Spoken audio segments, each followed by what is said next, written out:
shot in the foot once again. But John, I'm going to move on to our final topic of this evening, and this is coming in from the Financial Times. So better It's put your not loading posh up my voice iPad, on. so I'm going to Yeah. switch the iPad off. Well, I'll read this just now, and then I'll I'll read it I'll let you in.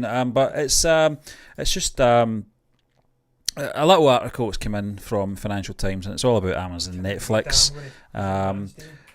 They look beyond Bollywood for India's next big hit. Now, hungry for new content after COVID-19 hit production, Amazon, Netflix and cinema chains in India are betting not on celebrated Bollywood blockbusters to grow audiences, but on films by non-Hindi rivals Tollywood, Mollywood and Collywood. I think that's a bit harsh, not on celebrated Bollywood blockbusters, as if they have a monopoly on blockbusters.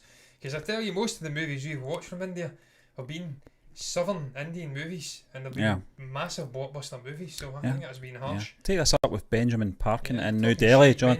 India, which has the world's biggest number of cinema goers, is home to dozens of languages, but films shot in Hindi, the most widely spoken, dominate.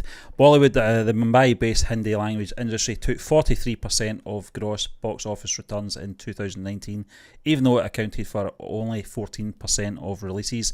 According to EY, the professional services firm, India's filmed entertainment industry as a whole was worth $2.6 billion the same year, but facing strong demand for original material and a dearth of new content due to the coronavirus lockdown related production shutdowns. Streaming groups and cinemas are pushing dubbed or subtitled releases of South Indian language films. Many were shot before the pandemic but previously had limited national appeal. See, I see what you're saying. Yeah, Netflix released its first original film in Tamil, the drama Pava Kadhaigal, in December, while Amazon Prime Video has put out a string of regional language titles like Telugu's comedy Middle Class Melody, See You Soon, a Malayalam language thriller, and Tamil drama Surayare Potru, which we reacted to, and I think it's Gaurav Gandhi, Amazon Prime Video country manager, had this to say: we are able to give reach to these films, which is in the past may have been challenging given the screenings these films would have got outside their home state. John, this is something during this sort of Indian season that we've been covering and the journey we've set ourselves on over the last 4 months. It's very clear to see Amazon Prime are more ahead of the game than Netflix are, with more newer content from coming out of India. I noticed on Netflix it was more films from maybe 4 or 5 years ago. And obviously when we're doing movie reviews, we're trying to find the best platforms to find this content. No, I don't know what's going on there, John. I really don't know what's going on there. But you can see that Netflix are starting to pick up in this as well. It's something surprisingly, that because I always regard Netflix as the sort of streaming platform that's always been ahead of everyone else anyway. But India, it's one of the world's biggest number of cinema goers.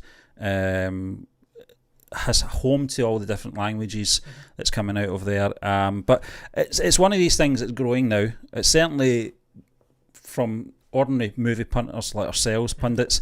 It's really opened our eyes up. What's your views on this anyway, John? We've now read the sort of statement here, the article from Benjamin Parkin in New Delhi. Do you agree with what he's saying now? Yes, I do, because what he's talking about is the lesser known projects from the south of India, not big blockbuster projects, and just a dearth of content in the midst of this pandemic. Of course, there will have been production shut down, there'll be a vacuum of new releases. These ones were shot before the pandemic, they'll be ready to hit screens or hit streaming services, so they're sort of capitalising on that, seizing it and trying to promote it to really they say it here in the article, now with this lockdown and COVID, there is obviously streaming platforms which are desperate and hungry for content, so they're going to the south of India and finding these lesser known movies. The Surayare Potru one looks great. It looks a cracking little movie.